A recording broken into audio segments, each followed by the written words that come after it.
I'd like to call to order the regular council meeting for the City of Springdale for April 16th, 2025. If we could all rise for the Pledge of Allegiance and please remain standing for the invocation.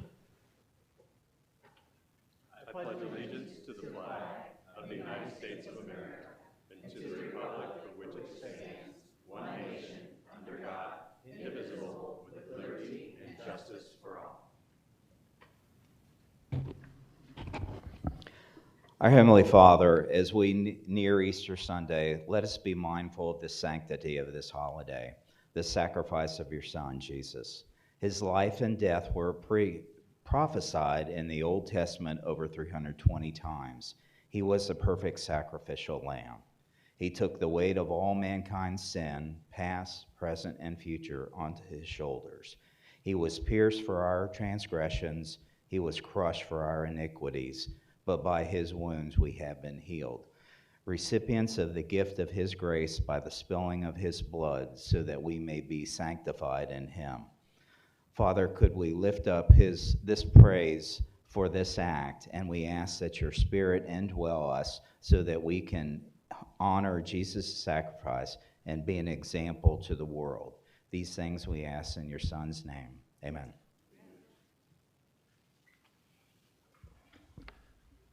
Ms. Brown, if you take roll. Mr. Gleaves? Present. Mr. Jacobs? Present. Ms. McFarland?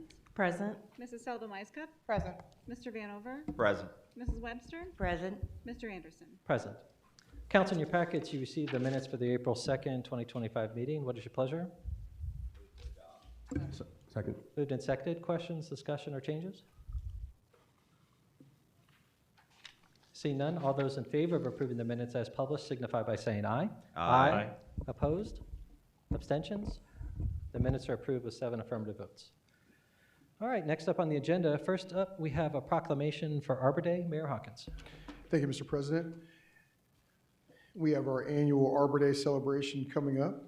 In a proclamation, whereas in 1872, J. Sterling Morton proposed to the Nebraska Board of Agriculture that a special day be set aside for the planting of trees, and whereas the holiday be called Arbor Day was first observed 150 years ago with the planting of more than 1 million trees in Nebraska, and whereas Arbor Day is now observed throughout the nation and the world, and whereas trees can be a solution to combating climate change by reducing erosion of our precious topsoil by wind and water, cutting heating and cooling costs, moderating the temperature, cleaning the air, producing life-giving oxygen, and providing habitat for wildlife.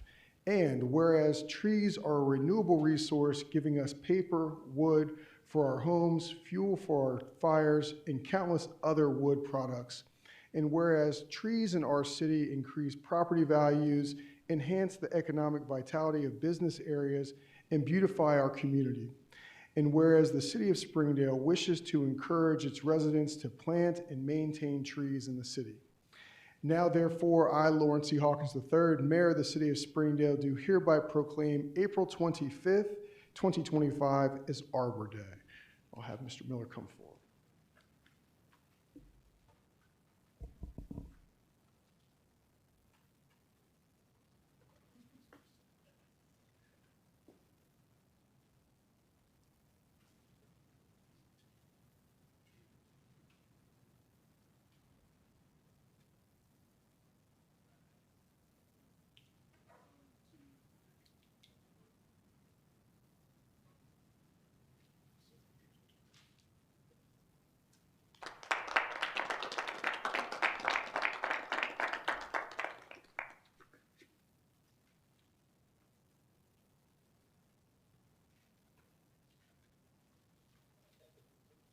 All right, thank you for that, Mayor Hawkins.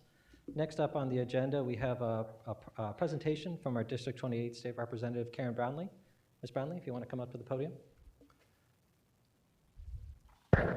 Thank you very much. Good evening, Springdale City Council, and everybody who goes with it, all you guys who work so hard with it. I don't need to tell anyone here how important local government is.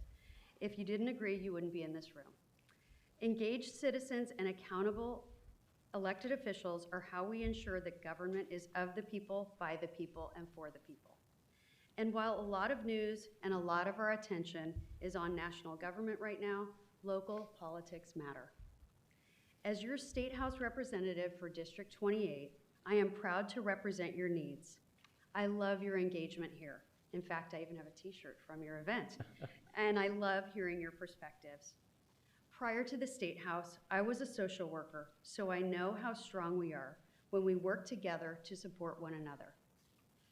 My social work career was in community mental health, where I worked as a therapist to support the health and safety of our most precious resource, our children. Since children often do not have the agency to make change for better mental health, it was imperative that I also worked with their families, school systems, and the wider community around them to make the change needed, to make the change needed for better outcomes for their mental health. Within my clinical therapy work, I gained the skills needed to have courageous and often difficult conversations, to create collaboration between factions who disagree, and to truly listen and act in the interest of my young clients. These are some of the same skills I bring to the State House in the interest of our district. As you already know, I am a Democrat, and I'm working in a House that holds a 2/3 supermajority of Republican state representatives. With that, I'm working across the aisle to make sure that people in districts like this one have safe neighborhoods, quality schools, and economic growth. My bipartisan focus is not out of necessity, but because it is the right thing to do for democracy. Our district is a very diverse one, and my goal is to include, not alienate. This focus on inclusion and diverse representation is one of the many things that my family and I love about the Hamilton County suburbs and this district that I like to call the Great 28. But while working across the aisle and representing the whole community is important to me, you can also count on me to stand up and advocate when it's required. And it is required now. I am deeply concerned about the current push of the state at the state level to consolidate financial power at the state level and take away local control. The current budget, at the operating budget, presents a very challenging climate for school budgets, healthcare access, public safety, and it even reduces funding for food assistance for seniors, families, and children during a time when the need is increasing. The change from evidence-based funding formulas to unvetted line item funding for schools and public libraries in the current House budget does not create simplicity for local government. Instead, it creates an uncertain economic climate where it is very difficult to plan for future expenditures, where you might be penalized for being fiscally responsible, and in many cases will leave local governments holding the bag to cover a larger portion of the costs. Your representation matters. It matters here in Springdale, and it matters in the State House. My greatest hope is that we work together in commitment to the future of Springdale and the entire Great 28. Many of you have served for a long time, and I honor and humbly request your guidance and support on what matters most to Springdale and how I can positively impact those issues. I also offer my own guidance and support back to you. If I've learned one thing at the State House, it's that politics and policies are sometimes very complex. If that's the case, I invite you to call me or call my office so we can help you understand and advocate for your needs. Your engagement is what makes District 28 so great. Great for families, great for kids, and great for employers. I'm proud to represent you, and I'd be happy to take any questions you might have. All right, thank you for that. Are there questions? Mayor Hawkins. Thank you, Mr. President. First off, thank you for coming out and seeing us tonight. We appreciate it, and you're clearly the best dressed person who's in this. Thank you. So we appreciate you. And you touched on a few things that are concerns at this level. I'll give you 3 things, and you do not have to answer them today, but you get back with us and let us know. I don't like to put anybody on the spot and understand how that can go. But the first one is the legislation that was passed with regard to the marijuana legislation and the talk of changing that to take money away from local governments is very concerning. There are a number of municipalities like ours that one of the primary things, I'm not going to speak for everybody, but one of the primary reasons for that being passed through legislation and being supported and pushed through was the fact that the municipality was going to get back money for that. And the talk of that potentially changing is very disconcerting.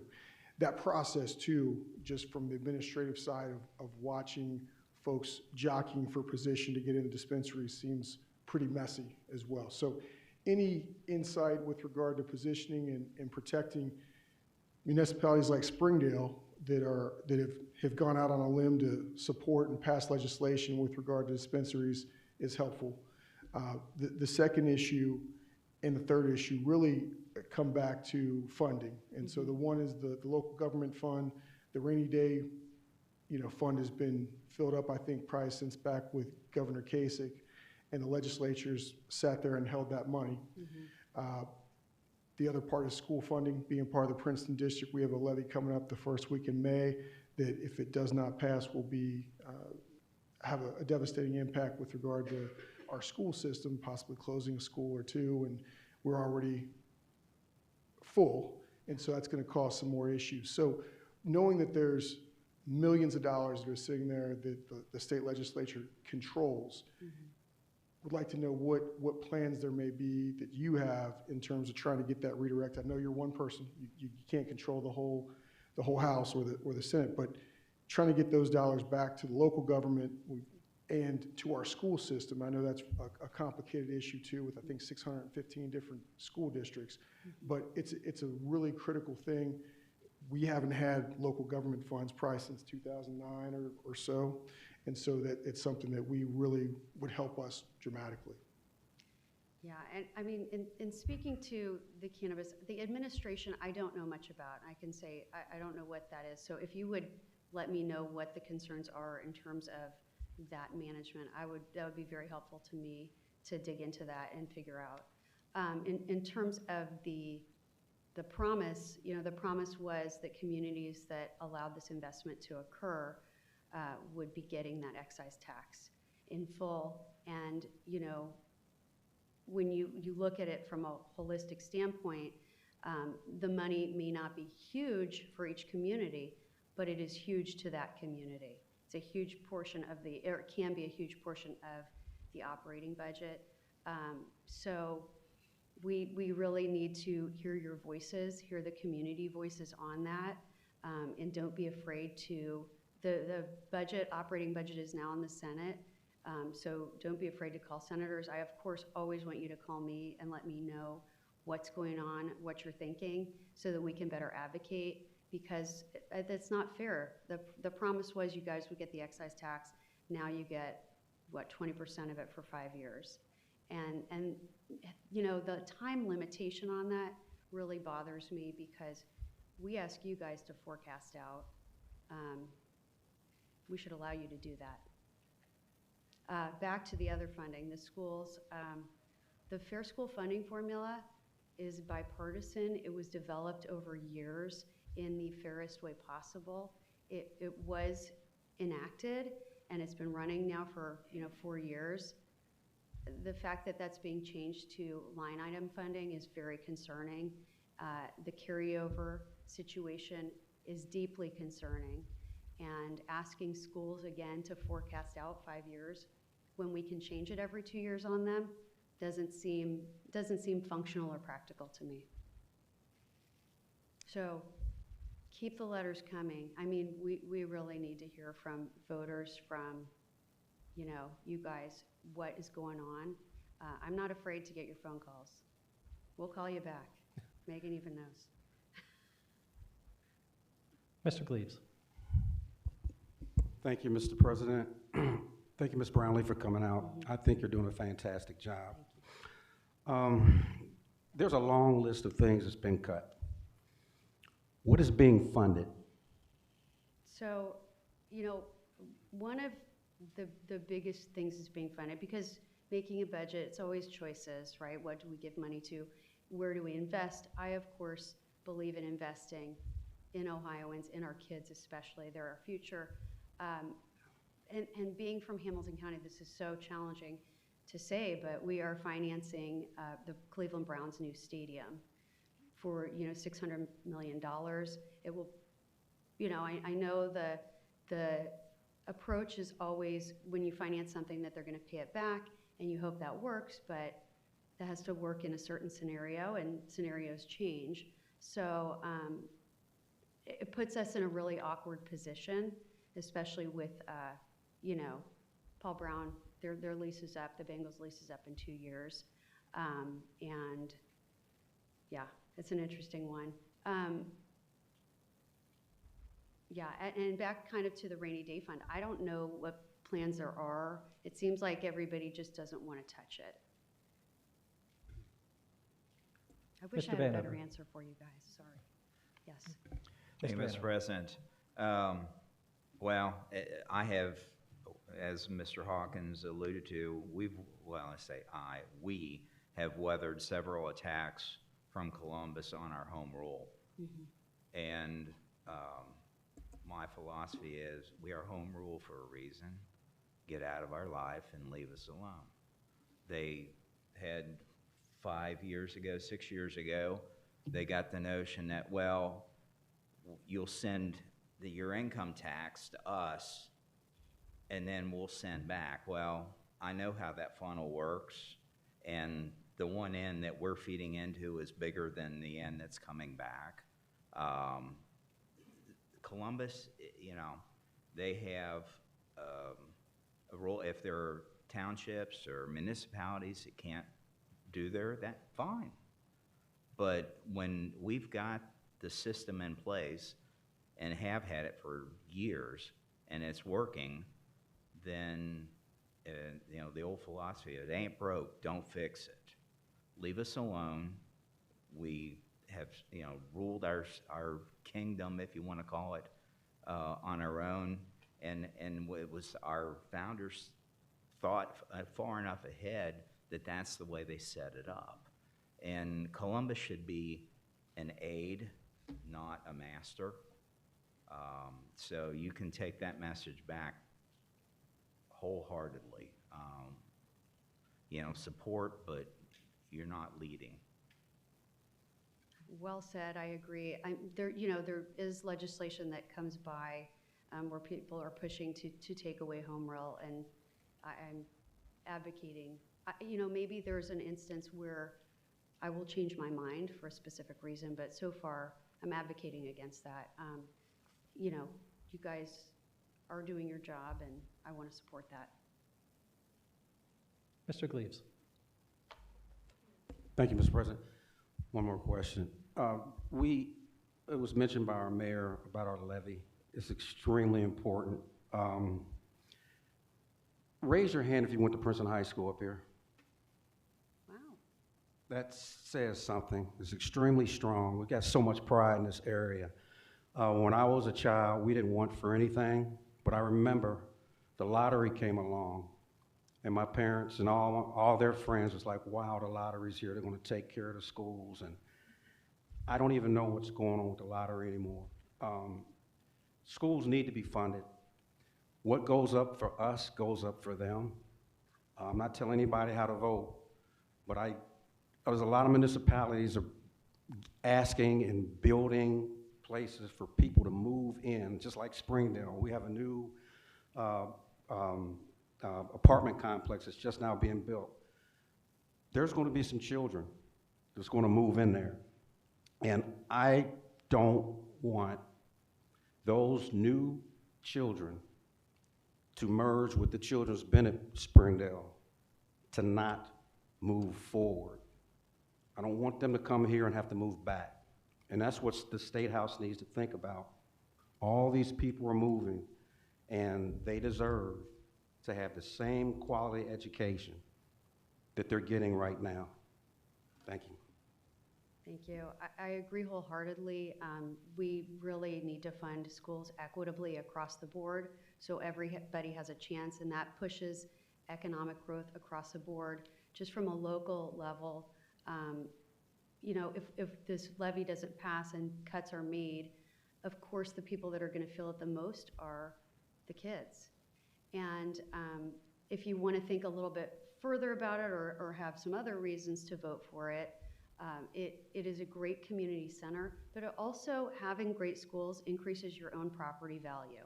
So keeping great schools is incredibly important for anybody who owns a home here. Mr. Vanover. Thank you, Mr. President. Just piggyback, you brought up the Bengals and Paul Brown Stadium. Well, just last night, FC Cincinnati threw their hand up and, hey, what about me?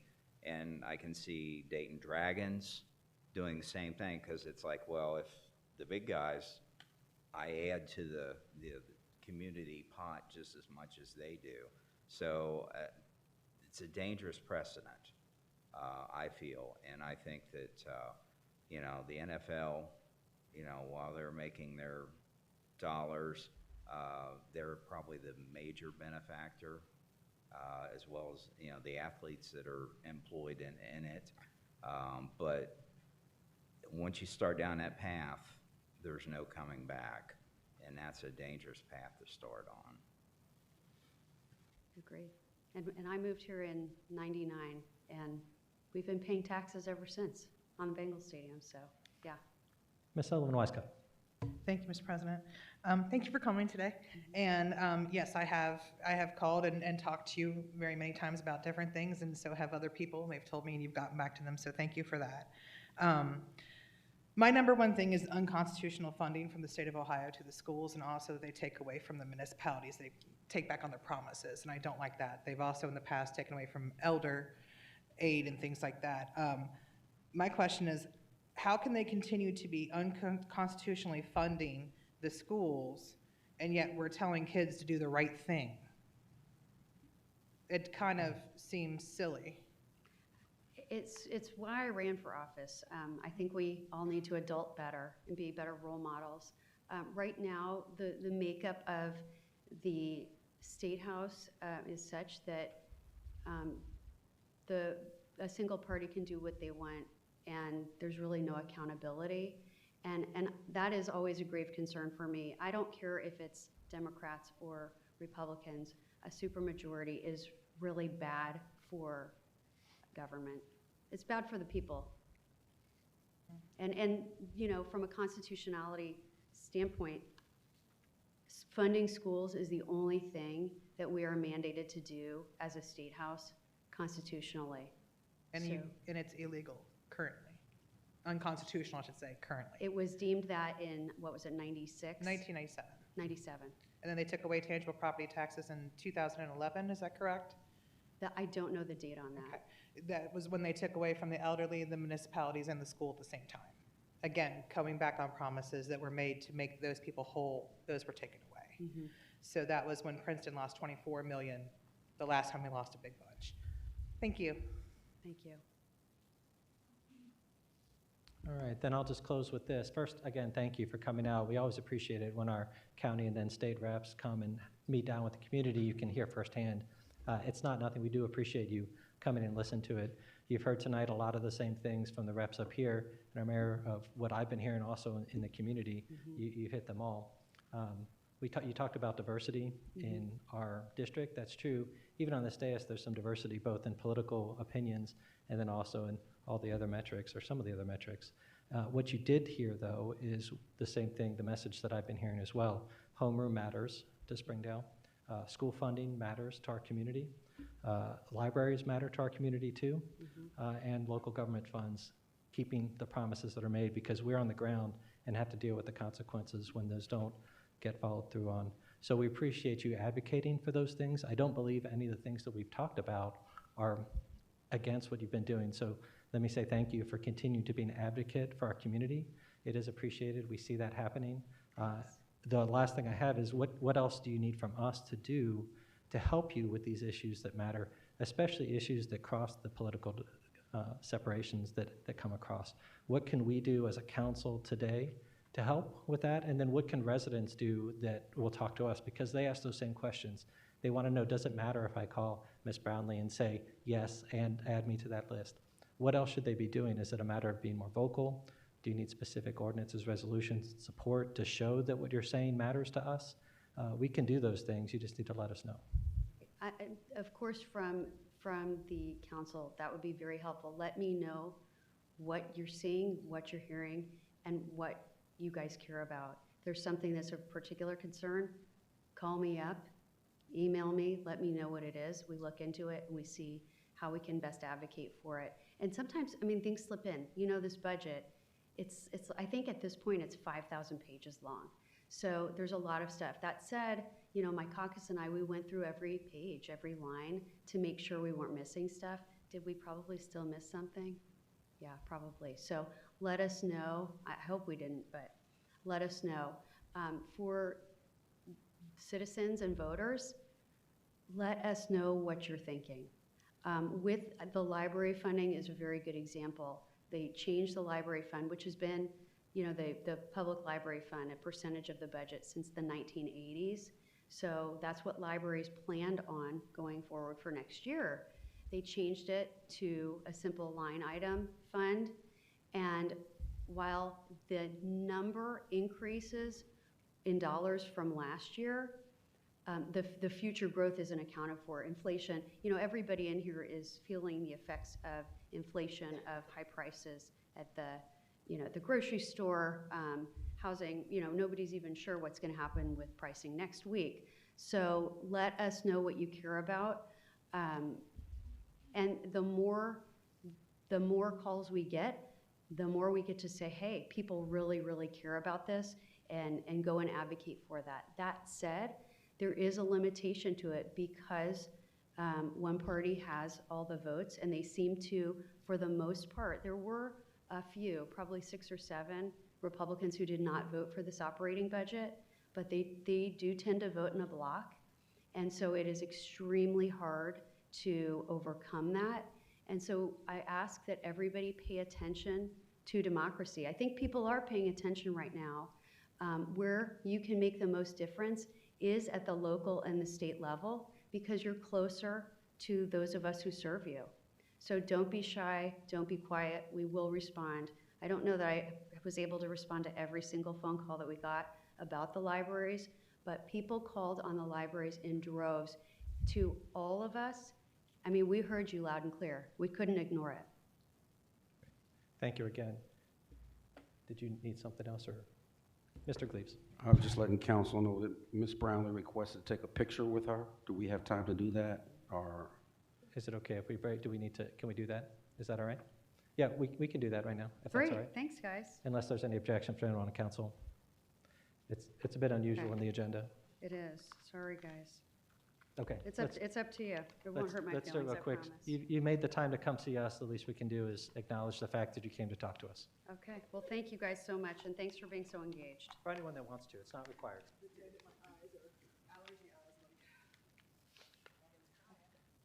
feel like I've done something here.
All right, now that we've gotten our exercise for the evening, we'll move on to committee and official reports. First up, Civil Service Commission, Mr. Coleman.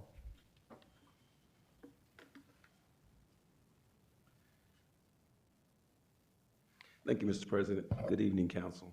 The Springdale Civil Service Commission did meet on April the 6th here in the Springdale Municipal Building. And members in attendance were Mrs. Cheryl Darby, Mrs. Kathy McNair, along with myself. Also present was City Administrator Brian Ewell, Assistant City Administrator Stephanie Morgan, and Human Resources Administrator Renetta Edwards.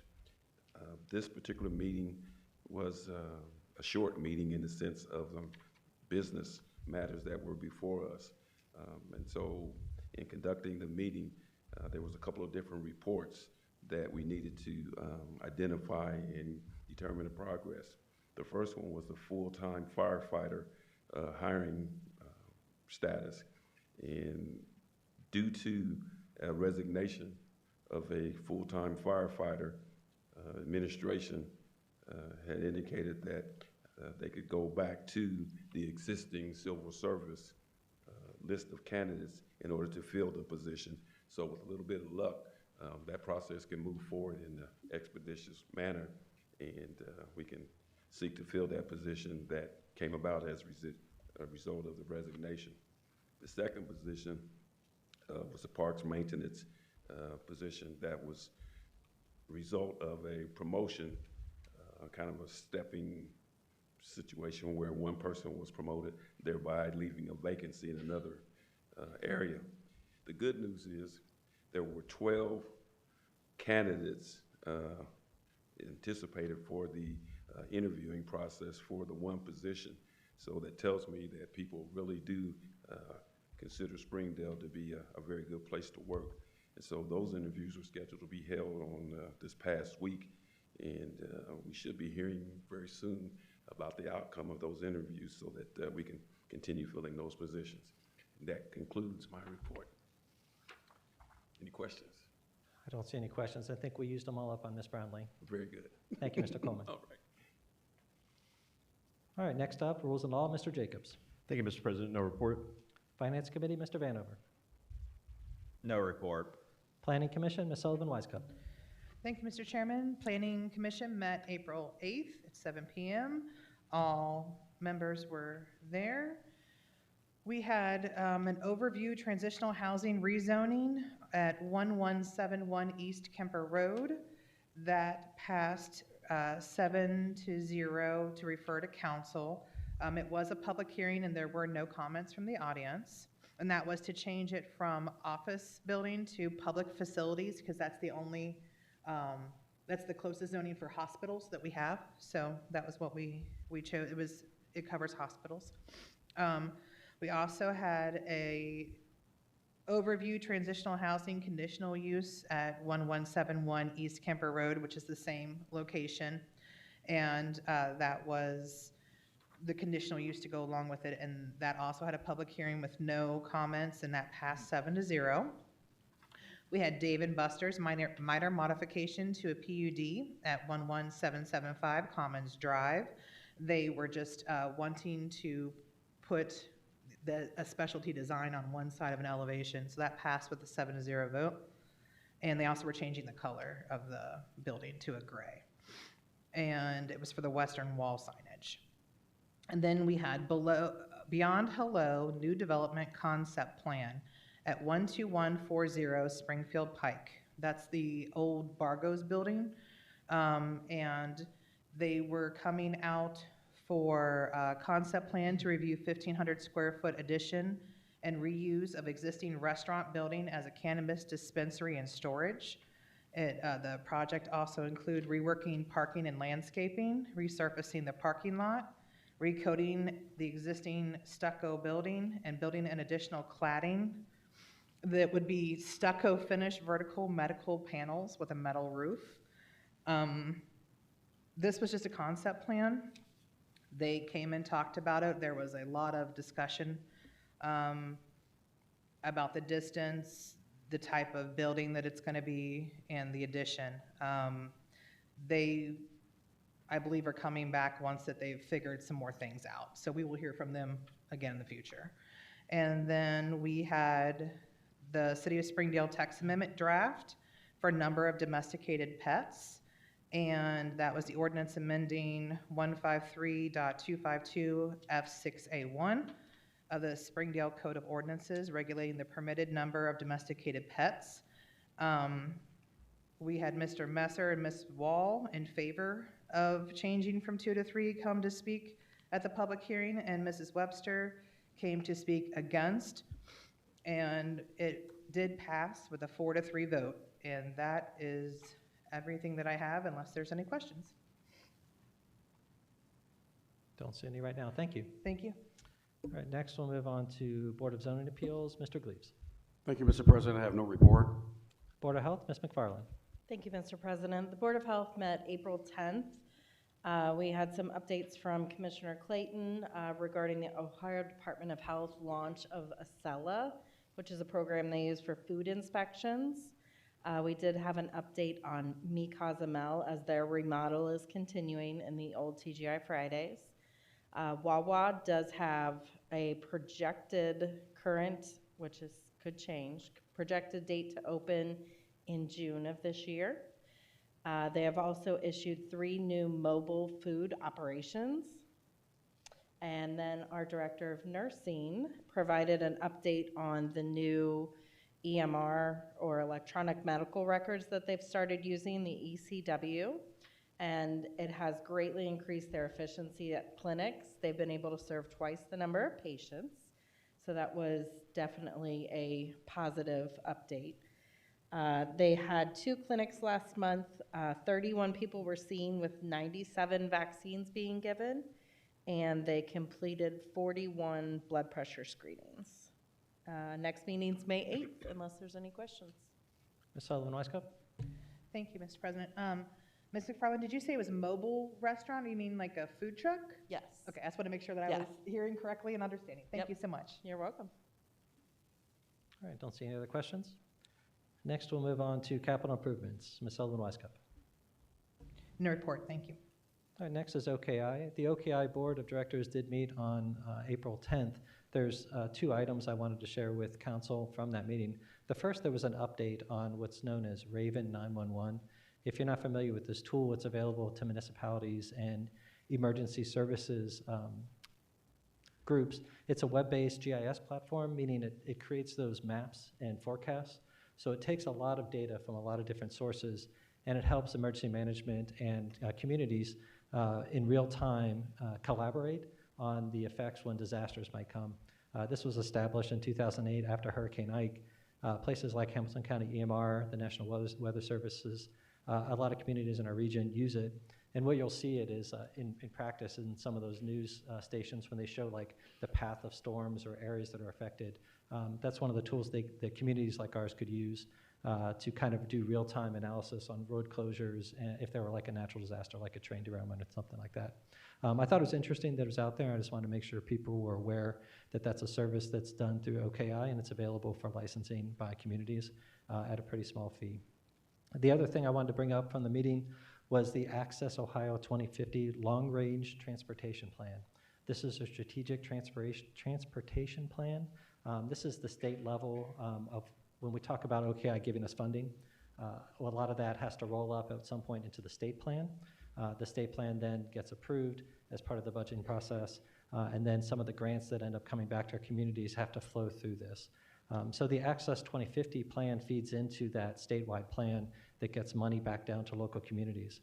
The reason I mention it today is that it's going to be available for public input for the current one, and anyone that wants to provide input on the strategic plan for long-range transportation, it's available at transportation.ohio.gov/accessohio, all one word.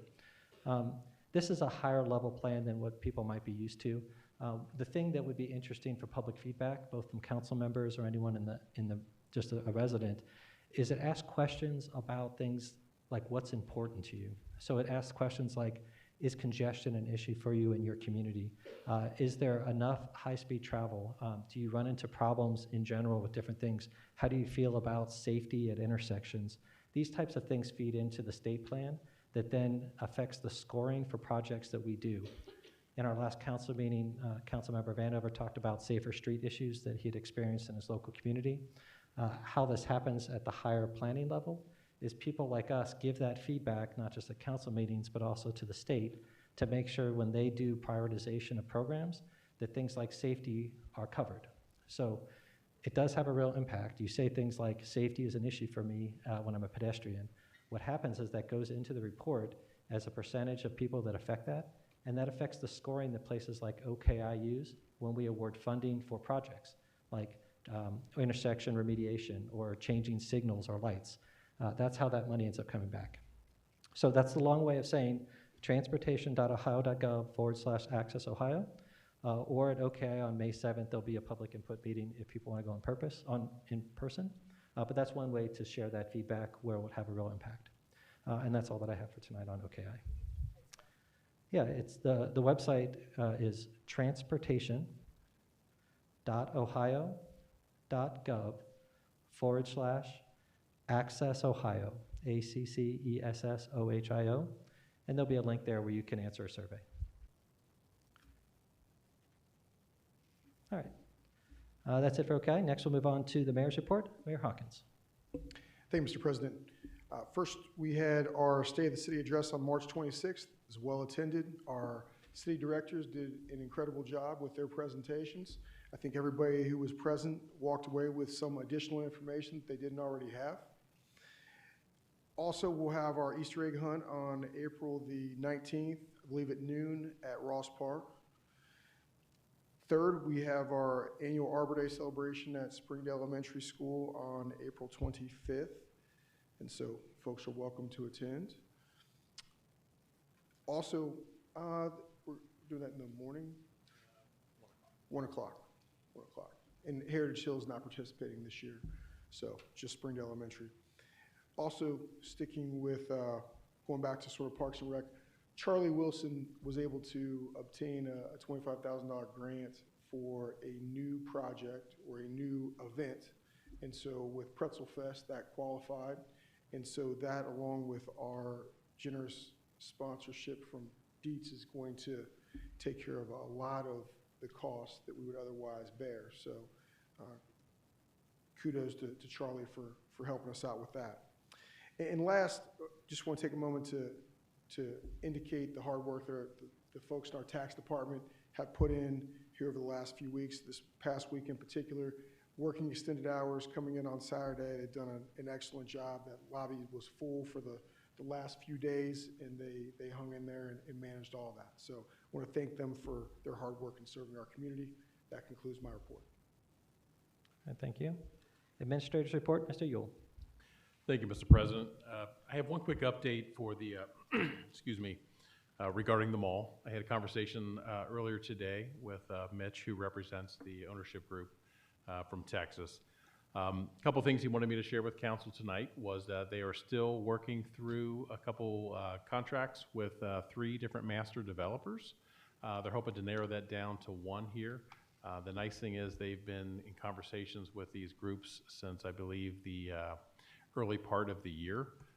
They have 3 very interested master developers who want in on this project, so it's a matter of, okay, which one can bring the most to the table. So they're hoping to get that narrowed down to 1 here in the next couple weeks. One of the other things that they have done, kind of running concurrently, is they have put out an RFP for demolition for the mall. And they just started collecting those proposals back. So they have a few proposals that they're sifting through now and kind of working through some finer points in all those different proposals to hopefully narrow down a vendor to hopefully begin some demolition. They didn't give an exact date on when they thought some of that would begin, but I think securing a vendor that's going to do it is the best that they can do for now and get things going in the right direction. So that's the end of my report. All right, exciting stuff. Mr. Jacobs. I did just want to mention something positive about the development as well. It's very superficial, but I had noticed during some of our extreme weather, part of the fencing had fallen over. And within a couple days, it was back up. And so those little victories, hopefully we can keep some optimism going and some patience with this one. Thank you. Yes, they have, that was one of the things we brought up as well, some of the property maintenance issues I know people have seen and reported and whatnot. So our building department, our building inspectors continue to have dialogue with the property management group to make sure that that's maintained. And they were having a follow-up conversation with that lead person today to make sure that some of our concerns of late were addressed. So There's a lot of things running in the background. I wish there was more that we could see, but I'm hoping within the next couple months we start to see some of that good development. Yes, please. All right, thank you for that report. Law Director's report, Mr. Braun. Thank you, Mr. President. No report. All right, Engineers report, Mr. Riggs. Yeah, thank you. So we'll start off with the Northland Boulevard project. That you guys may have noticed, the contractor did return to the site earlier this month. In fact, they're looking to switch traffic over to part of, well, it's an interim phase, but they'll be switching traffic over to the new lanes as early as tomorrow, at least around the Route 4 intersection. There'll be like maybe 4 to 6 weeks just at that intersection where it switched over, and the rest of the time they'll be driving on the current road, the old road. But in about another month, sometime in May, that they're going to switch over completely to the new pavement while they're finishing construction on the old road. Then we have the East Kemper Road project, Phase 1. This is a SORTA grant-funded project. We have a preliminary plan review meeting with Public Works on April 24th. Our survey was completed at the end of March. Then the Northland Kemper intersection realignment and Kemper Road shared use path. This is at the basically Northland Boulevard Phase 2. Is what I'm calling it in my head at least. We have a project kickoff meeting tomorrow with the city. We'll be going over a few of the initial intersection concept plans and design criteria before we start looking to have a public meeting sometime in May. The project, though, while it's just getting started, it's tentatively scheduled to be bid in March 2027 with construction completed in November 2028. So we got some time on that one. That's all I had. All right, don't see any questions. Thank you, Mr. Riggs. All right, next up, Rental Program Committee, Mr. Vanover. Hey, Mr. President, not much of a report except sometime next month I would like to reconvene the committee and get interested party. There's a couple points of discussion that I'd like to see talked over. So we'll be scheduling that, and I'll announce that at a later date. All right, thank you for that. One thing I think I would ask that we might add to the agenda when it does convene is when we should wrap up the committee. It's been going for several years now, and I think the primary focus might be near complete, and it might make sense to close it and then focus on other issues as they come up. So I think we should talk about that in a meeting. But I just want to make council aware that that's something that should be talked about as well. It was a special purpose committee, and it doesn't need to stay forever. All right. Next up, Urban Farming Special Committee, Ms. McFarland. No report. Thank you, Mr. President. All right, and I'll give you the same note as well. I think we should talk some point, either the committee meet again and decide if they feel that there's action that they want to do, or if they want to close the committee. I think it would be good to have that meeting. I think we've gone several months without a report or action. So if we feel like this isn't the time to continue, we should go ahead and make that recommendation at our next meeting. Thank you. All right. All right, that's the end of committee and official reports. Next, we'll move on to communications. Ms. Browder, are there any communications for council this evening? Thank you, Mr. President. No communications. All right. Next up on our agenda is communications from the audience. This is an opportunity for anyone in the audience that would like to address council for any reason. You'd have up to 5 minutes to speak to us. You simply need to come forward to the dais, state your name and address, and then you can address council. I will say that this is a separate item than the public hearing that's scheduled for later in our meeting.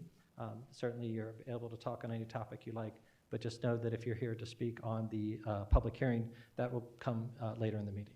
All right, at this point, communications to council from the audience is now open. Second call. Third and final call. All right, at this point, I'm closing communications from the audience, and we'll move on to ordinances and resolutions. First up, we have ordinance number 10, 2025. I will say that this is a first reading, and we will be having a public hearing that I'll announce after the reading and council's discussion. Mr. Jacobs, when you're ready. Ordinance number 10, 2025, an ordinance amending section 153.252F6A1 of the Springdale Code of Ordinances regulating the permitted number of domesticated pets.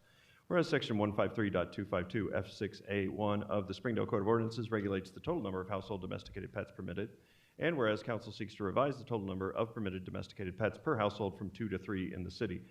And whereas council held a public hearing regarding this amendment, and Planning Commission has reviewed the matter and recommended approval. Now therefore be it ordained by the Council of the City of Springdale, Ohio, members elected thereto concurring. Section 1.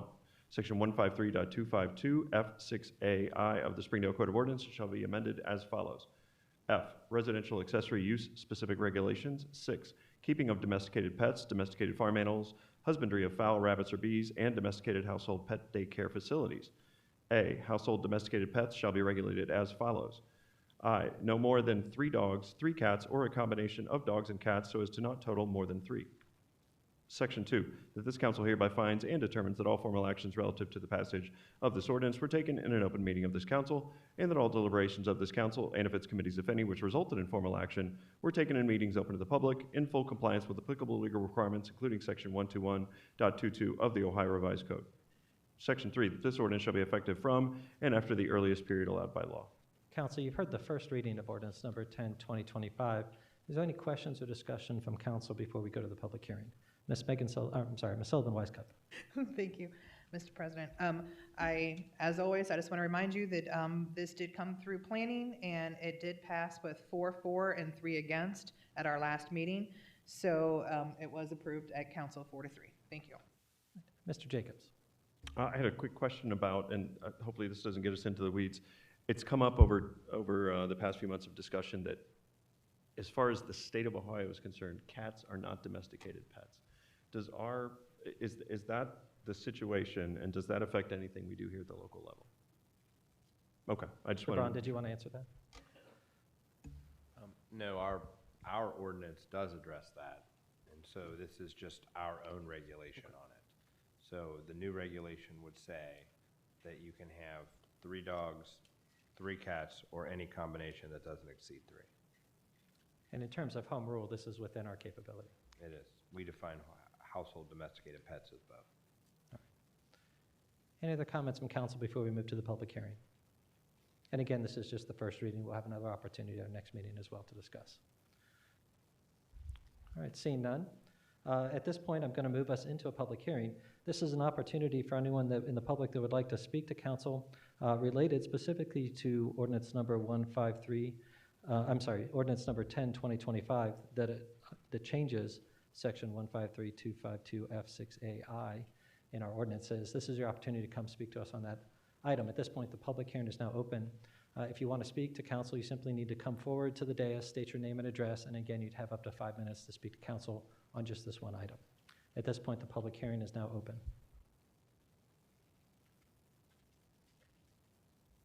Simply come forward.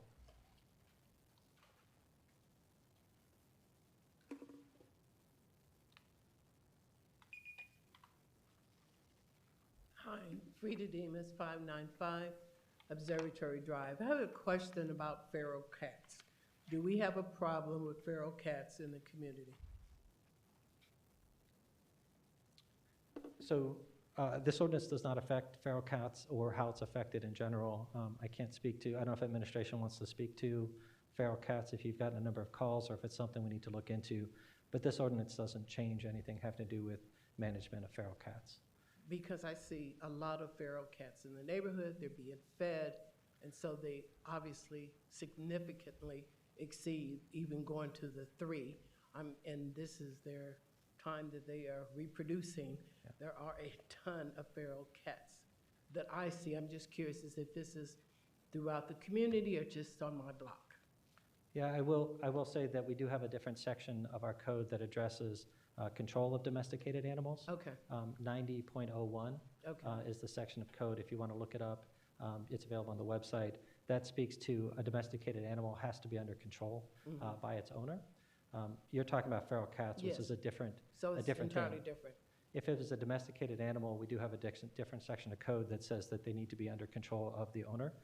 That applies explicitly both to dogs and cats. Okay. At least in our code, but that's not affected by this ordinance at all. Mr. Braun, did you have a comment for that?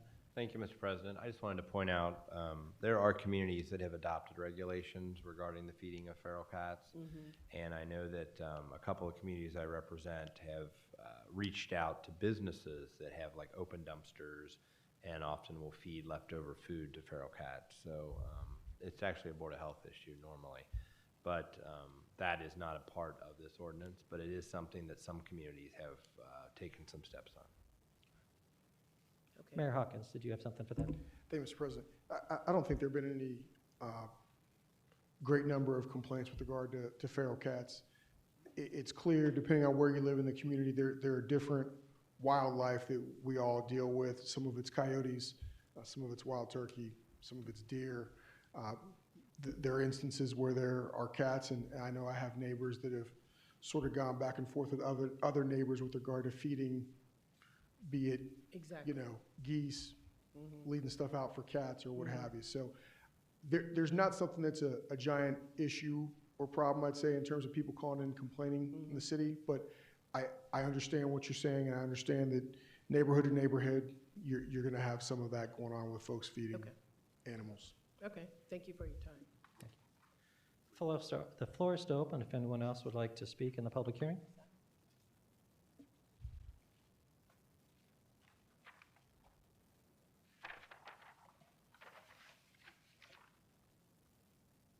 I'm sorry. She can take that away. You can go ahead. Just make sure you sign in just so we can have a record of it. I'm Angie Wall, 342 Glen Sharon Road, and I primarily just wanted to come up and thank you for your consideration for, making this amendment change. So I wanted to thank you for that. So I support anything you do, so thank you very much. Thank you for taking the time to come out and see us. All right, the floor is still open if anyone else would like to speak at the public hearing. Second call. Third and final call. All right, at this point, I'm closing the public hearing. Council, we will see this again at our next meeting. All right, next up on the agenda is ordinance number 17, 2025. This is a second reading. Mr. Jacobs. Ordinance number 17, 2025, an ordinance declaring certain city property as surplus property and authorizing the sale, disposal, or transfer of surplus property. Whereas council has determined that certain property of the city is no longer needed for the city for municipal purposes or useful as such, absolutely or temporarily, now therefore be it ordained by the council of the city of Springdale, Ohio, members elected thereto concurring. Section 1, consistent with Article 8, Section C3 of the Charter of the City and as permitted by Ohio Revised Code, Section 721.15, the items listed in the attached Exhibit A owned by the city are hereby declared to be surplus property no longer needed for municipal purposes or useful as such, absolutely or temporarily, and that such property may be sold by internet auction or otherwise transferred or disposed of by the city. Section 2, the city administrator is hereby authorized to dispose of said property in the manner specified herein. Section 3, council hereby finds and determines that all formal actions relative to the passage of this legislation were taken in an open meeting of this council, and that all deliberations of this council and of its committees, if any, which result in informal action, were taken in meetings open to the public in full compliance with applicable legal requirements, including Section 121.22 of the Ohio Revised Code. Section 4, this ordinance shall take effect on the earliest date allowed by law. Council, you've heard the reading of ordinance number 17, 2025. It is the second reading and can be acted on tonight. What is your pleasure? Move to adopt. Second. All right, moved and seconded. I think I had Mr. Vanover just ahead of Mr. Gleaves for the second. All right, questions or discussion? All right, seeing none. Ms. Brown, if you poll council. Mrs. Seldom Wisecup? Aye. Mr. Vanover? Aye. Mr. Jacobs? Aye. Mr. Gleaves? Aye. Mrs. Webster? Aye. Ms. McFarland? Aye. Mr. Anderson? Aye. Ordinance number 17, 2025 passes with 7 affirmative votes. All right, next we'll move on to ordinance number 18, 2025. This is a first reading. Mr. Jacobs. Ordinance number 18, 2025, an ordinance authorizing the mayor and city administrator to enter into an LPA federal local let project agreement with the State of Ohio Department of Transportation related to the installation of electric vehicle charging infrastructure. Whereas the city of Springdale, the city seeks to enter into an agreement with the State of Ohio Department of Transportation, ODOT, related to the installation of electric vehicle charging infrastructure in the city of Springdale at various municipal locations, the project. And whereas the project will be funded primarily from federal and local funds and administered by ODOT. Now therefore be it ordained by the Council of the City of Springdale, Ohio, members elected thereto concurring. Section 1, the City of Springdale City Council hereby authorizes the mayor and city administrator to enter into an LPA federal local let project agreement with the State of Ohio related to the installation of electric vehicle charging infrastructure, the agreement. A copy of the agreement is attached as Exhibit A and incorporated herein by reference. Section 2, council hereby finds and determines that all formal actions relative to the passage of this legislation were taken in an open meeting of this council, and that all deliberations of this council and of its committees, if any, which resulted in formal action, were taken in meetings open to the public in full compliance with applicable legal requirements, including Section 121.22 of the Ohio Revised Code. Section 3, this ordinance shall take effect on the earliest date allowed by law. Council, you've heard the first reading of ordinance number 18, 2025. Any questions or discussion this evening? Mr. Gleaves. Thank you, Mr. President. Do we know if these charging stations are going to be all together, or are they going to be spread out? Or who is responsible for making those decisions where they go? Mr. Yule. Thank you, Mr. President. This is the project that we filed with OKI for the EV charging stations. There will be several stations down by the community center. All of them will be public access, so we'll have several down by the community center. I believe we'll have 2 out in our front lot here at the municipal building, and then 4 across the street over in the where the building and health department park their vehicles. So we'll move those down a little bit, and then there'll be 4 EV charging stations over there for, I believe, a total of 9 is what we're currently planning. Thank you. All right, any other questions or discussion? All right, seeing none, we'll see this at our next meeting. All right, next up on the agenda is Resolution R10, 2025.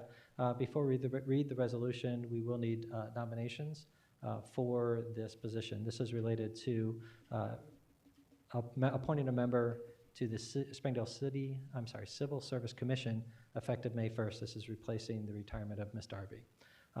We'll use the same process that we've used in past meetings. I'll open the floor for nominations. You simply need anybody on council can make a nomination. If there's more than one available, then we'll have a vote. And then once that vote is concluded, we will then insert that name into the resolution and read it and act on it. All right? So at this point, the floor is now open for nominations for appointing a member to the unexpired term for the Civil Service Commission. Are there any nominations?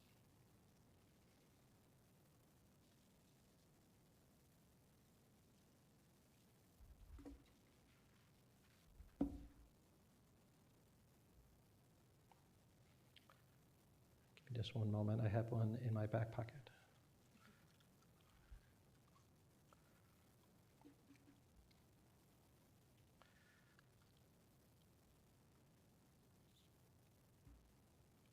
All right. Seeing no other nominations, I would like to nominate Mr. James Dunnigan.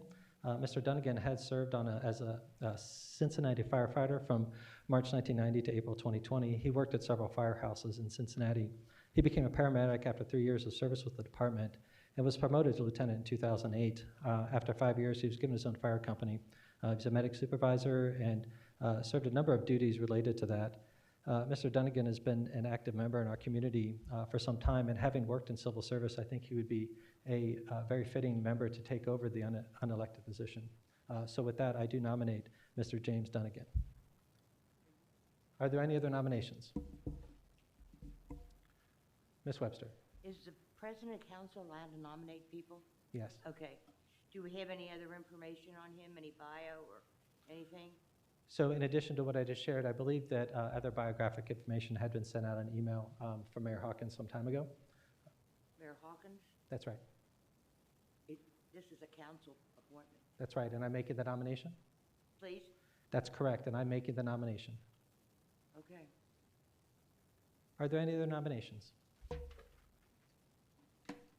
All right, seeing none, then by acclamation, we will read Resolution R10, 2025, with the name James Dunnigan inserted for the position. Mr. Jacobs, if you'd please read Resolution R10, 2025 with James Dunnigan in the blank.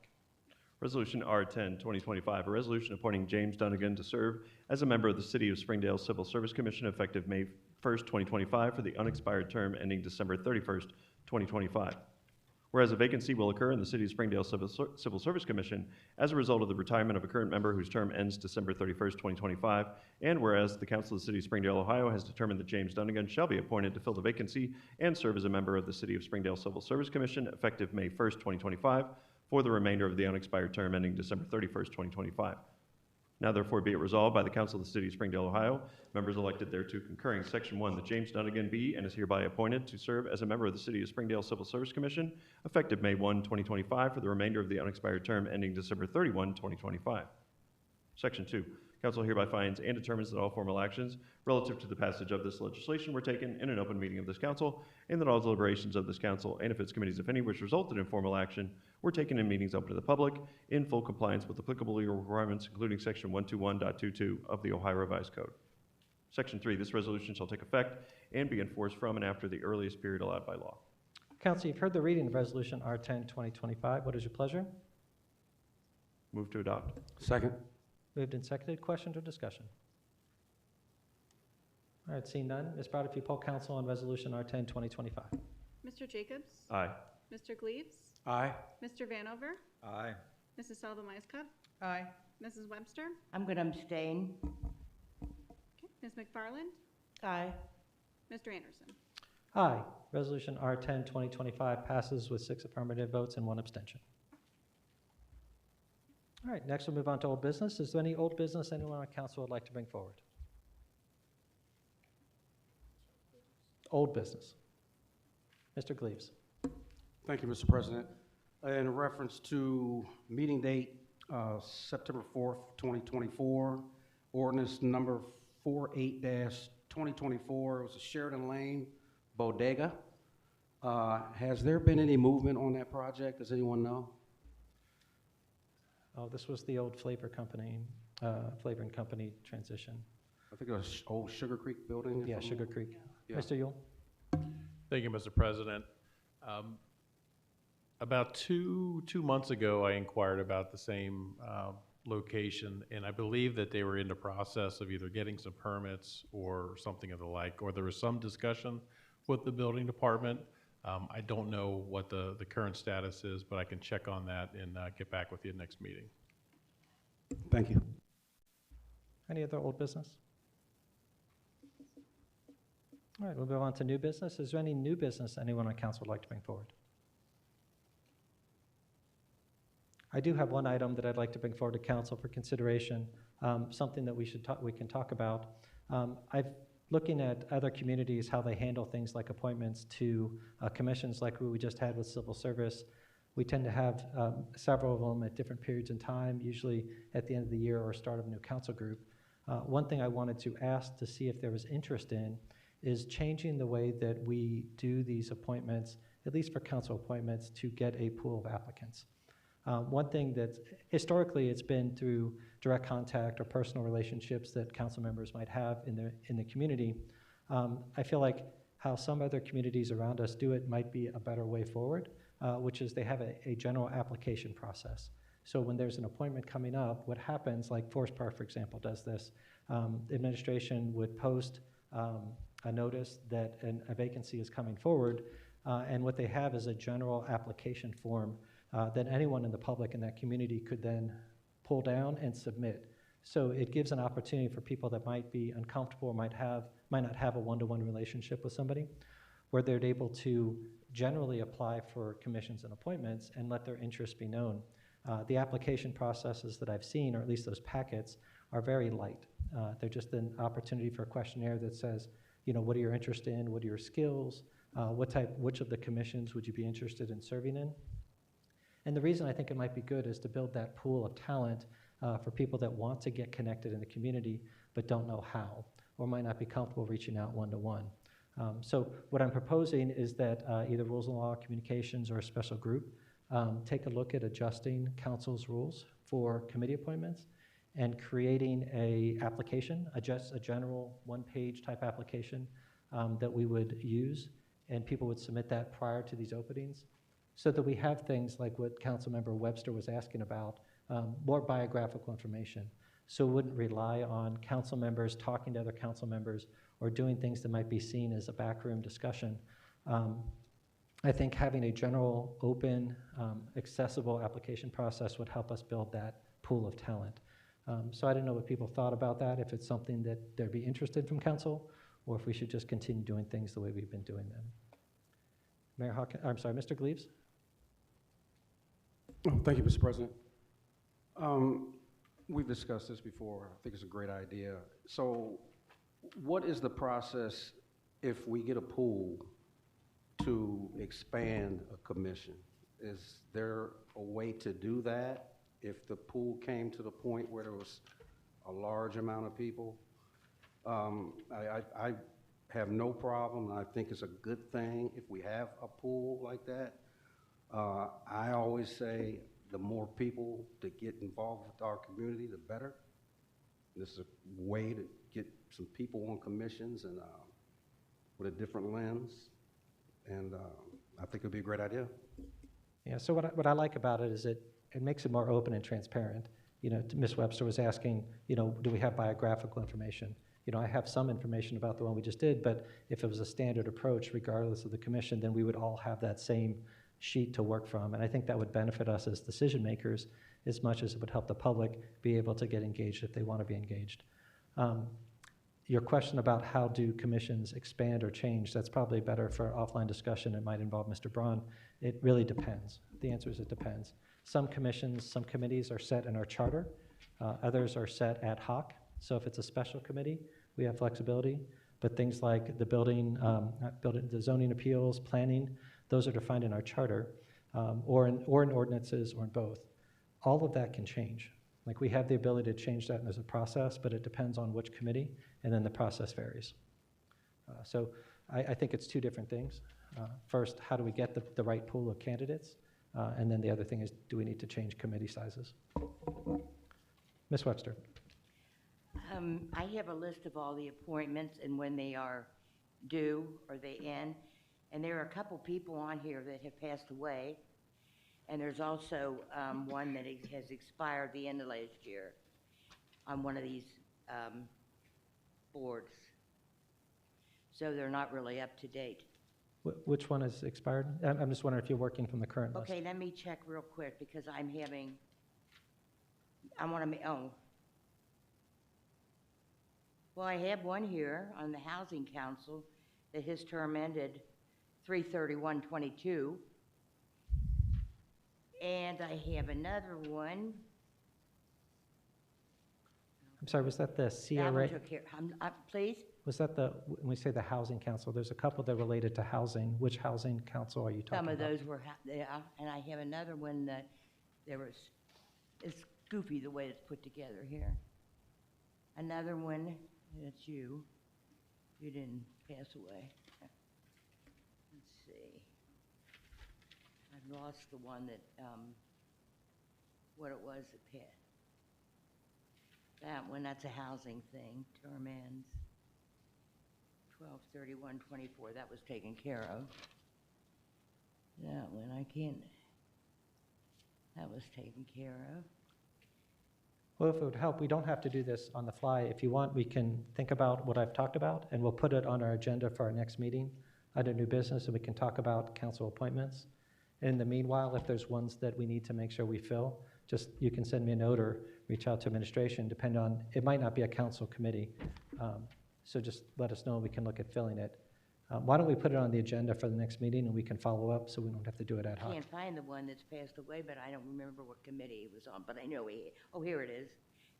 He passed away, his term ends 5/31/26. Which committee? His name was Charles Horman. Which committee? And then you have Harold Brooks on that, whose term ended 5/31/24. I'm not sure which committee you're talking about and which sheet you're working from. Housing Appeals Board. Board of Housing Appeals? And then well, that's me, I'm on here, I don't want to be. And that's the rest of those two. So they're not, this isn't all up to date. I'm just wondering, is there a date on your document? I'm wondering if it's been updated since you printed that out. Huh? I'm wondering if your document is out of date. Okay. Okay. All right, well, why don't we put it on our agenda for our next meeting, and we can take a look at the list, and then we can talk about if we want to add an application process just to have a bigger pool. So we'll have that on our next meeting, so just think about that between now and then, and we can take a look at it. Any other new business anyone on council would like to bring forward?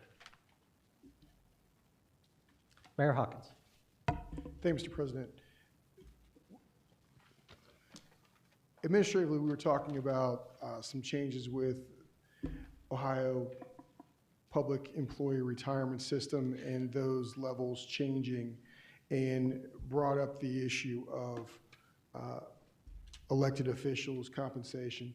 The research that was brought up the last time that there was a change, an ordinance was passed in 2005 and took effect in 2007.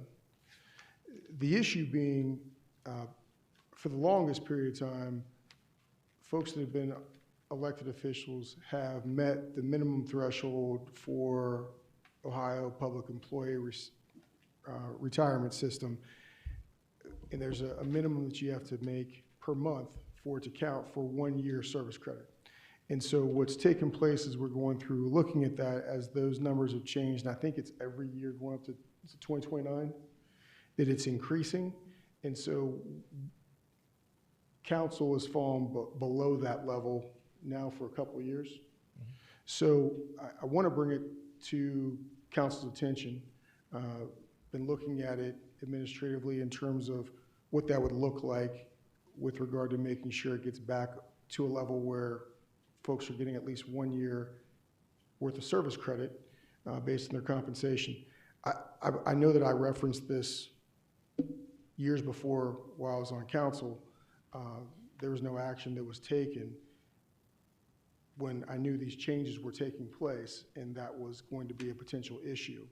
So there's some things that we've gone through and looked at, and it's important for everyone on the dais to know, everybody publicly to know, that if you're an elected official, you are unable to vote for your own compensation. So the point being is there's an election that's coming up for our district representatives that will take place this November of 2025. If this council changes the compensation for elected officials, which would not take place in effect until 2027. Well, what we've traditionally done is so that it's everybody. Sorry, Mayor Hawk, just so we have it on the record, I don't think the mics are on. There was a response to your question back from Mr. Braun and Mr. Yule that said they believe that it would take effect for the December 1st election. It could take place December 1st of 2025, but we historically, we don't have it staggered. So nobody that votes on this, if you're an at-large member, you can't vote to change your own compensation during your term. So the point is, everybody who's up here, you would have to be voting for the next folks that are coming through. So unless you stagger it, where you go, hey, look, the folks that are district reps come December 1 of 2025 will now have a different compensation than everybody else. Right. That could take place, but I don't think we've ever traditionally done that. So it's been everybody together moving on. So the point being, if that were to hold true, there wouldn't be a change in compensation until 2027, December 1st, so that all of those folks would be new to it, so that nobody on this dais will be voting for their own compensation, is the point, okay? So I know I'd referenced it once before. There was no action with regard to it. I think I probably had said at the time, I have my own state retirement that comes through for other things that I do, but it's a significant thing, and if it's something that folks are going to keep with tradition that's gone on in the city for the elected officials, it's something that would have to be addressed. Administratively, we're talking about some things that we put forth and can bring a suggested piece of legislation to council. As we've looked at some of the numbers, if you take the dollars that would have gone to our clerk of council finance director and you disperse that among the elected officials, it ends up being, I think it gets us to the level that you need to be at to get a full year's credit, and it ends up being no additional dollars from the budget from the general fund. So just wanted to bring that to council's attention. It's been a couple of years, but as this thing is going on, you're falling further and further below that credit number. All right, and related to that, I can tell you, I know I've received questions about this as well. It is interesting that some of our neighbors are taking this item up right now as well. Forest Park is trying to break the cycle, I think, of going back, and they have legislation that they're meeting at their next council meeting that actually pegs their elected officials to a percentage of the county commissioner's pay. So they have their elected officials at 8% of county commissioner pay, and the mayor is 10% of county commissioner pay. I think Loveland just recently had an ordinance that has a step process where they're implementing a process where there's progressive raises to get their elected officials caught up to what some of the related communities are. I only say that not because I'm advocating for a pay increase, but just know that this is an item that has been coming up in other communities and the way they've approached it. I do want to mention when Mayor Hawkins said it wouldn't take effect into 2027, that's a choice that we could make if we want to take action on it. Other communities do it based on the election of the people coming in and have it staggered. So that position is linked to it. So it doesn't have to be staged that far. I will mention, though, if you do the math, Springdale still does pretty well for its representatives, even though it hasn't changed in quite a while. I'll mention that if you look at what the 8% that Forest Park is voting on right now, a neighbor to the north that's actually a larger city than us by a fair margin, that's still under the rate that we are getting paid from our earlier date. So it's just a piece of information. Likewise, the Loveland rates are still on par, very close to what we're doing now, and that's if they pass their raises. Ms. Webster. Could you, sorry, could you turn your mic on? Is this related to this The whole volunteer topic? fire department terms expired 12/31/24. Right, so just to close out that thought, since you brought it up, that actually already got addressed. That's why I'm wondering if your list is out of date. So the fire department, the volunteer firefighter department, we dealt with that 2 months ago, and they had a meeting where they actually added the resident as well. So I'm wondering if your list is out of date as opposed to the I commission's. don't know. I'm on here. I expired 12/21. So did Michelle, and all of us. Scott Williams, Sharon Brenner, and Chief Stanley. Right, but I'm saying your list is wrong.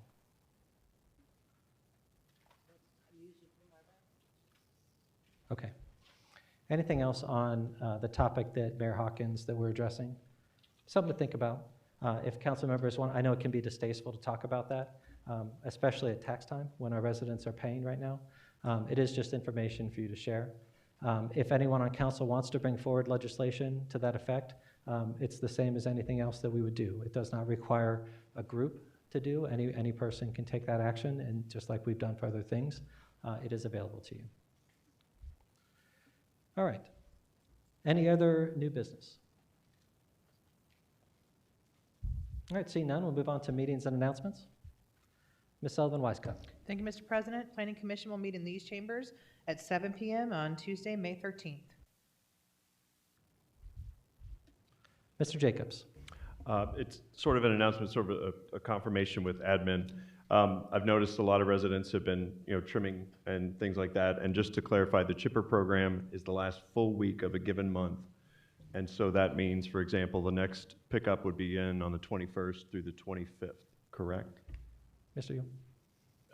Yes, that's correct. And those dates, those weeks are posted out on the website as well, just for reference. And I believe we'll start sending out some Facebook notifications the week in advance just to give everyone a heads up that that's coming.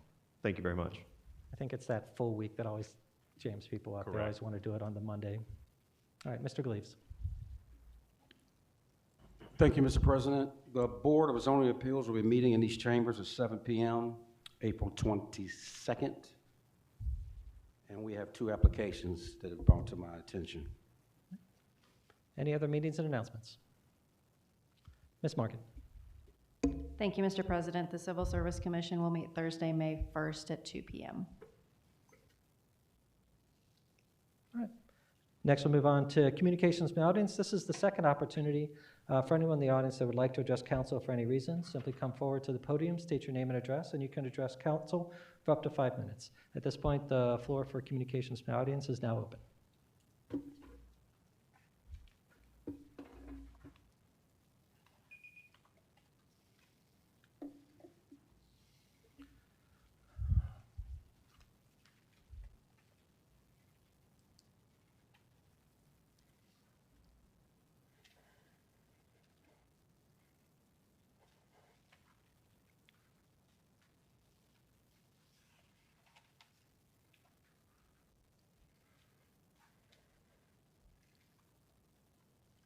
I would just like to, Robert Coleman, I am a member of the Civil Service Commission currently, And from a standpoint of a citizen and a resident, I would certainly advocate for the application process for boards and commissions. Having been in the Civil Service Commission position for upwards of 25 plus years, it's difficult sometimes to get new members based on the process that we've had up until this point in time, which is basically by word of mouth. It's worked for us, and I'm happy to hear that, but I do think it's time that we move forward with an application process so that we can see additional candidates with backgrounds. I said I'm kind of surprised that we haven't gotten to that point so far, but again, equally impressed with the fact that I think that this is a step in the right direction so that, again, not only will Civil Service Commission see candidates, but so will the other commissions and the other boards as well. So again, I just want to come forward and advocate for that process. I think it's a good move and a move in the right direction. Thank you, Mr. Coleman. Mr. Jacobs. A question, just it's a vision, so just an idea at this point. Is it something that you view as residents could apply or that they would have to apply in your initial view? Well, I would advocate that everyone that we would want to nominate should have sent one in, so we have a bound for it. But that would be a change that we would have to change in our rules. Nominations, as it is right now under our current rules, are done by city council members. We would have to look at what that would mean to restrict the nominations to a pool. That's why I think we can't just do it off the cuff. We'd have to make sure Mr. Braun is involved and looks at that. I'm not sure what the nuance is there legally, but I would assume that we wouldn't want to nominate somebody that didn't go through the application process. Whether they have to is a different question. So should versus could, I think, is something we'll have to answer before we implement it. Yeah, it's a good question. Ms. Webster. Correct me if I'm wrong, but doesn't the civil service have some kind of, a resume where they've had some HR experience or something? It seems that everybody that's on there has had that in the last few years. Mr. Coleman, Mrs. Darby, Mrs. McNair, they've all been involved with HR in their employments. Mrs. Nienaber. So I think that that's kind of a little qualification. Every committee doesn't have to have qualifications. Oh, so I think that is a good point. That as part of that application process, I think one of the things that we would have to do as council to help the community understand what they're asking to apply to is we should be describing, which each of the commissions does, its general meeting schedule and general requirements, what they talk about. I know I've gotten a lot of questions whenever these nominations come up, and I push out to people, hey, if you're interested, let me know. It always surprises me how many commissions and committees we have that people don't really understand what they're supposed to do. So it's hard for people to want to apply if they don't know what the job of the committee is. So I think if we went forward with this approach, we would want to do that. We would want to say, as part of that just general form, this is the list of commissions, the schedule dates, general what its responsibilities are, and then they apply for it with just a couple free form documents. What you've done in the community, how long you've been here, that sort of thing. Ms. Sullivan-Weisskopf. Thank you, Mr. President. I like that you said to include the information about the commissions or the boards, because when I was thinking about civil service, I'm thinking, okay, they meet in the middle of the day. Yeah. Who is going to be available that can meet in the middle of the day that is interested in civil service, has the heart to serve for civil service, and is available during that time? So I think that if we did go to the application thing, I think it's important to put that there and make sure that people are available and understand the commitment for everything. Yeah, and I think it would be good if we move forward with that to make sure that we're in line with administration as well. Some of these appointments are administration, some are council. We certainly only control the way that council wants to do their appointments. I think it would be great if it was the same process, but that's something that we'd have to talk about. And again, it's not to say how we were doing it in the past was wrong. It's just this is a way to open it up and make it more accessible and maybe deepen our pool of candidates that want to be involved in the city. All right. Communications from the audience is still open if anyone else would like to address council. Second call. Third and final call. All right, at this point, I'm closing communications from the audience. We'll move on to recap of legislative items and legislation still in development. Mr. Jacobs. Thank you, Mr. President. Council, as you review your legislative summary, item 1 was addressed by Ordinance 17, 2025, an ordinance declaring certain city property as surplus property and authorizing the sale, disposal, or transfer of surplus property. That received a second reading and passed with 7 affirmative votes. Item 2 was addressed by Resolution 10, 2025, a resolution appointing James Dunnigan to serve on the City of Springdale Civil Service Commission effective May 1, 2025 for the unexpired term ending December 31, 2025. That passed with 6 affirmative votes. Item 3 was addressed by Ordinance 10, 2025, receiving a first reading and a public hearing. An ordinance amending Section 153.252 F6AI of the Springdale Code of Ordinances regulating the permitted number of domesticated pets. That'll be back in front of council on our May the 7th meeting.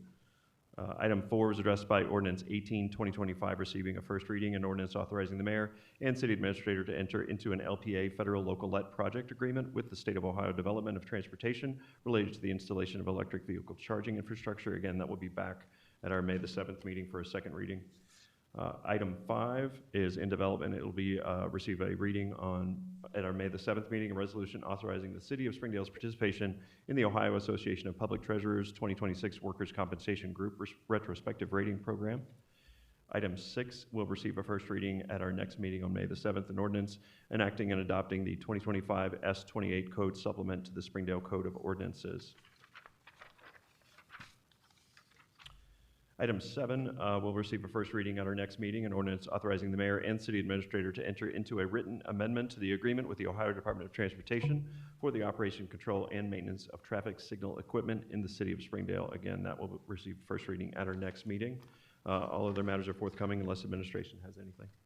We do have one additional item. I think there was a request from planning for the zoning change from public hearing and a public hearing from ODPF for the residential treatment home that we're talking about, so that will need to be on our agenda at the next meeting. And that does require a public hearing, so we'll have that at the second reading of it, so we can plan for those. Is there anything else from council or administration? All right, then all that's left this evening is item 18. Move to adjourn. We're adjourned. Thank you, everyone.